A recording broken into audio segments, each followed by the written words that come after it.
Surah 8, Al-Anfaal. The Bounty. Ayat 1. O Rasul, they ask you what is to be done with Anfaal, bounty. Tell them, the Anfaal will remain with the divine order, so you should resolve your differences about it according to the laws of Allah. You should obey the divine order, which will be an indication of your being, show that you are believers. Ayat 2-4. They alone are Momineen whose hearts are deeply moved when they hear the teachings of the Qur'an, and whose faith is strengthened when its laws are communicated to them. They obey these laws with complete trust in what Allah has revealed. They are those who establish the Nizam as-Salah and keep open for the use of all the means of nurture provided to them. They are Momineen indeed. They have their places of honor with their Rabb as well as his protection and respectable means of sustenance. Ayat 5. The following verses relate to the Battle of Badr. The Rasul was of the opinion that the battle should be fought outside the city. Some of his followers were averse to this and believed that going outside the city to fight meant being led towards death. Ayat 6-8. A caravan of the Quraysh was passing close to Medina and was unarmed. Some of the Momineen were of the opinion that the caravan should be attacked to secure enormous spoils. However, it was Allah's plan that the Momineen should have an open confrontation with their enemies so that the truth of the divine system should be established and made manifest, and the Kafirin should be uprooted no matter how much they disliked it. Ayat 9-10. At that stage you sought succor from your Rabb. He answered saying, surely I will aid you with 1,000 malaika, celestial forces, coming rank in rank. By this, Allah meant to offer you glad tidings and to put your hearts at rest. Succor comes only from Allah who is mighty and wise. Ayat 11. Thus you secured peace of mind. In addition, there was rainfall which refreshed you and relieved you of the anxiety that the enemy might cause scarcity of water. All this strengthened your hearts and let your feet rest firmly on the ground. Ayat 12-13. On that occasion Allah said to the Malaika, I have promised my succor to the Momineen. I will be with you. You steady the hearts of the faithful and I will cast dread into the hearts of their enemies. Therefore, O Jama'athul Momineen, smite your enemies and crush them completely because they oppose the divine order, and those who do so should be completely devastated. Ayat 14. It will be said to them, this is the recompense for your evil deeds. Taste it then. Ayat 15-16. O Jama'athul Momineen, meet the marshaled host of your enemies. Do not turn your backs on them. He who shall turn his back on them in the battlefield, unless he turns aside to fight or to rally some other troops, shall face severe chastisement. Jahannam, a wretched destination, shall be his abode. Ayat 17-18.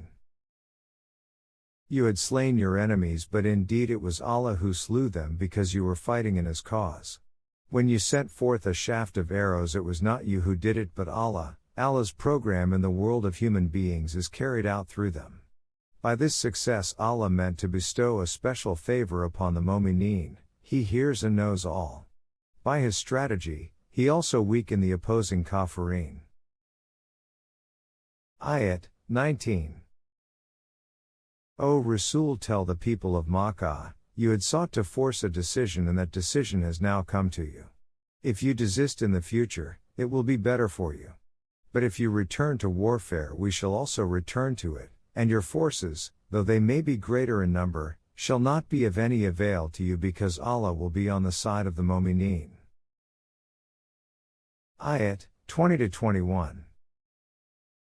O Jama'athul Momineen, obey the divine order and do not turn away from it. Now that you have heard the truth and seen its results, you should not be like those who say, we are listening, and yet do not listen.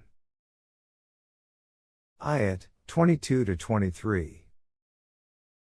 The worst of creatures in the sight of Allah are those human beings who do not utilize their faculties of hearing and speaking, and refuse to understand. If they had made use of their faculties, it would have been better for them. If Allah had compelled people who do not use their faculties to follow the right path, it would have been futile. They would have turned aside whenever they found an opportunity to do so. Ayat 24. O Jama'athul Mu'mineen! Respond to the call of the divine order when it beckons you to that which will give you life. Remember that it requires great courage and strength to respond to the call, and you must be wary of those emotions which weaken your resolve. Bear in mind that the results of all your actions which are based upon emotions will be determined according to the law of Mukafat. Ayat 25.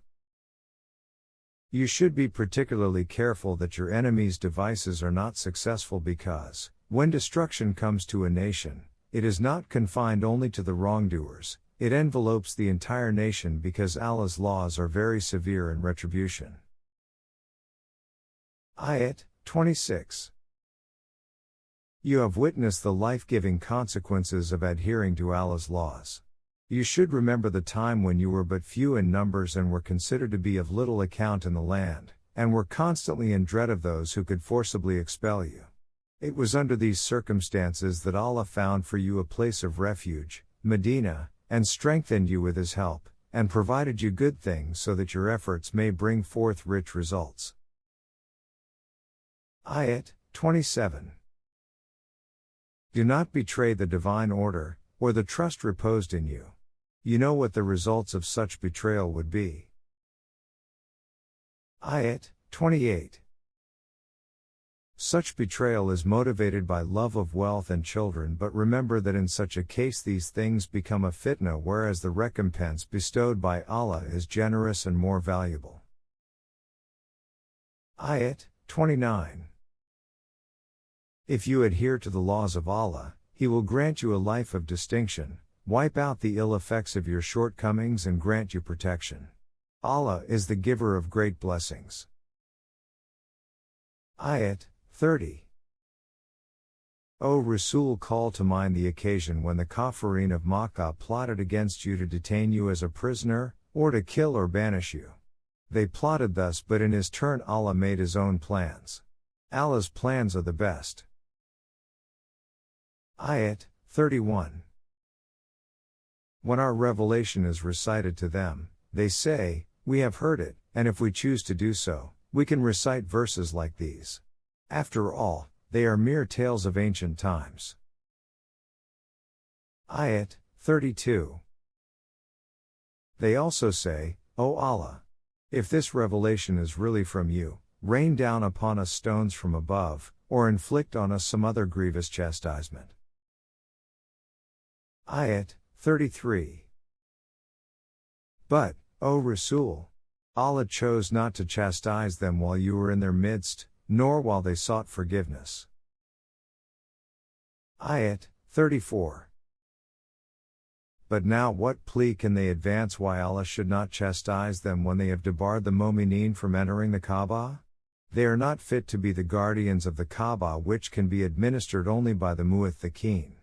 But most of them do not realize this. Ayat 35. Leave aside the question of guardianship. The prayer of these mushrikeen at the Kaaba is nothing more than whistling and clapping of hands. Therefore, let them taste the chastisement for their kufr, denial of the divine truth. Ayat 36-37. These Kafirin expend their wealth to turn people aside from Allah's path. Let them continue to do so. But when they are eventually overcome, they will be full of woe at the loss of their wealth. They will all be driven towards Jahannam in order that Allah might separate the worthless from the worthy, and of the worthless join everyone with his like, then collecting them all turn them towards Jahannam. These are the people who will be the losers. Ayat 38. O Rasul! Tell these opponents that if they desist from their ways, that which is past will be forgiven. But if they return to fighting, they will meet the same fate which befell those who had acted thus in the past. Ayat 39-40. O Jama'athul Momineen! If they do not desist, you will have no alternative but to fight till fitna ceases and there is complete freedom of belief for all. If they desist, Allah will take note of what they do thereafter. Therefore, you should seek no recourse against them. If they violate their commitment, then rest assured that Allah will protect you. He is indeed an excellent protector and helper. Ayat 41. Since ancient times, Arabs lived mainly on spoils of war. The booty seized by an individual soldier belonged to him. The Quran brought about a fundamental change by declaring that the spoils of war belonged to the divine system, and stated that a fifth part of the booty would be reserved by the state for administrative purposes, and the remaining would go to those in need, e.g., the dependents of those slain in war, orphans, those who have been incapacitated to earn or those whose running business has come to a standstill, and stranded wayfarers. It is not so simple to part with money which comes to hand so easily, but if you have implicit faith in Allah and in the laws revealed to His devotee, the Rasul, on the day when truth was distinguished from falsehood, the day when the two forces clashed on the battlefield of Badr, then it would not be difficult for you to accept the situation, and Allah has devised measures for all things. Ayat 42. On that day, you were camped on the near side of the valley and the enemy on the far side. The caravan was on ground lower than you. If it had been up to you to decide what to do, you would certainly have differed amongst yourselves. But Allah wanted His plan to be accomplished, so He led you to action.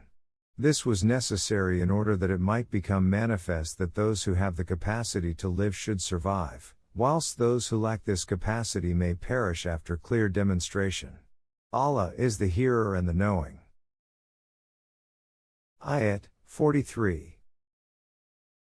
Since you had full confidence in Allah's laws and were thus assured of your victory, in your sight the enemy's numbers seemed fewer than they were.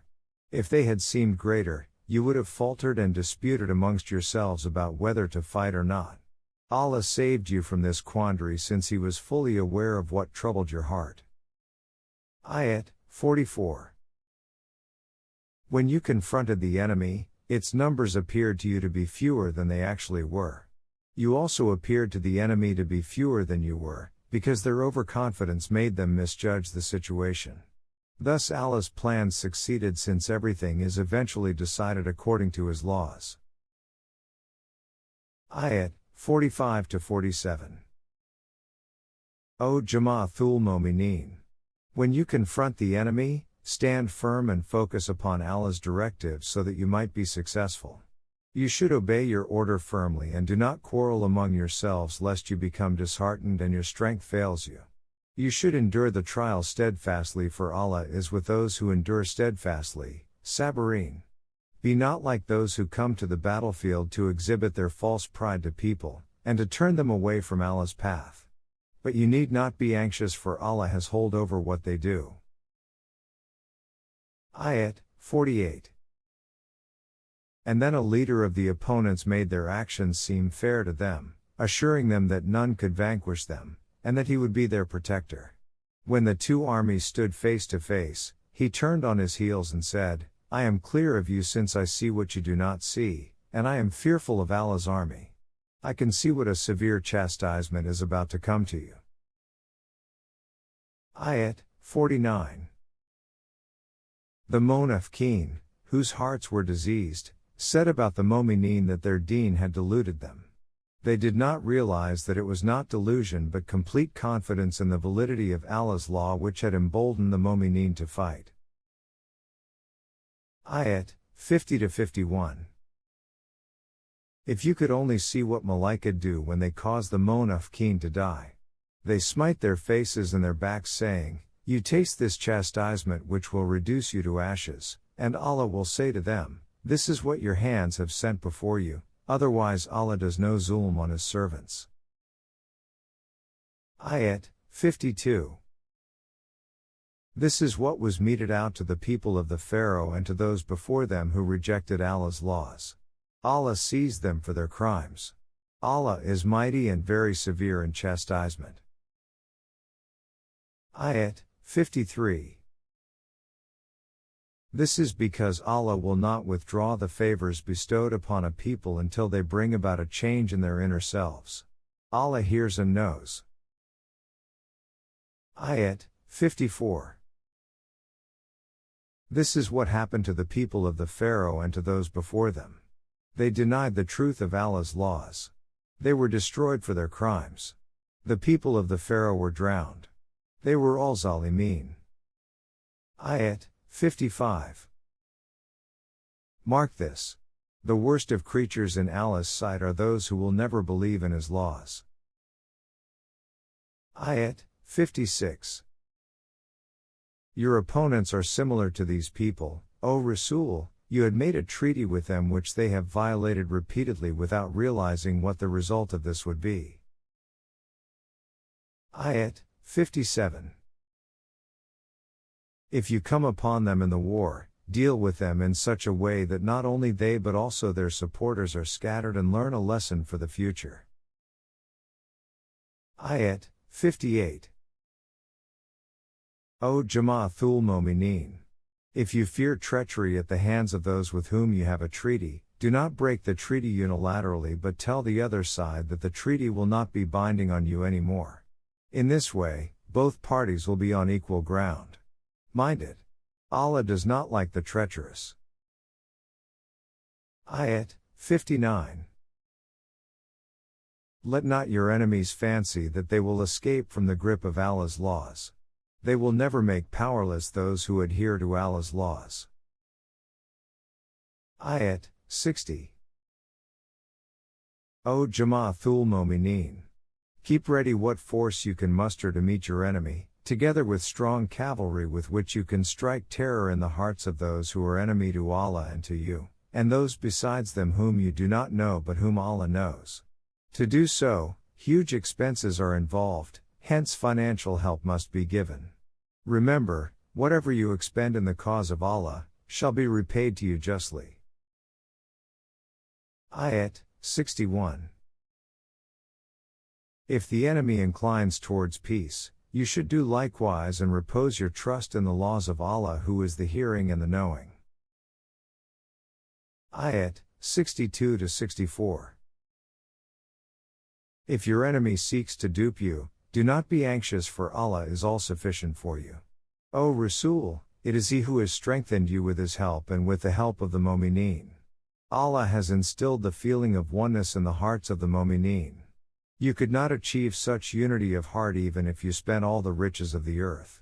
It has become possible only through unity of faith and obedience to the laws of Allah who is mighty and wise. Allah and the Jama'athul Momineen who follow you are sufficient for you. Ayat 65. O Nabi!